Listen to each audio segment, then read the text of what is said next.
రాష్ట్రంలో జగన్ పాలన రివర్స్ లో నడుస్తోంది. అభివృద్ధి పనుల టెండరింగ్ లో రివర్స్, ఇప్పుడు టికెట్ల కేటాయింపులోనూ రివర్స్.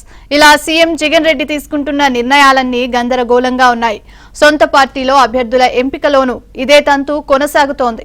సార్వత్రిక ఎన్నికలు సమీపిస్తున్న తరుణంలో మెజార్టీ ఎమ్మెల్యేలు గెలవలేరంటూ వారి స్థానంలో కొత్త ఇన్ఛార్జీలను వైసీపీ నియమిస్తూ వస్తోంది.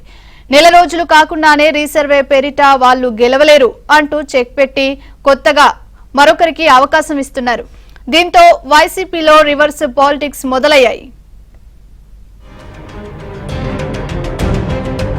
ఇప్పుడు టికెట్ల కేటాయింపులోనూ రివర్స్. ఇలా సీఎం జగన్ రెడ్డి తీసుకుంటున్న నిర్ణయాలన్నీ గందరగోళంగా ఉన్నాయి.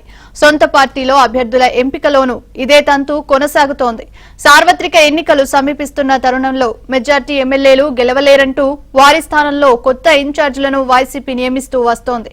నెల రోజులు కాకుండానే రీసర్వే పేరిట వాళ్లు గెలవలేరు అంటూ చెక్ పెట్టి కొత్తగా మరొకరికి అవకాశం ఇస్తున్నారు.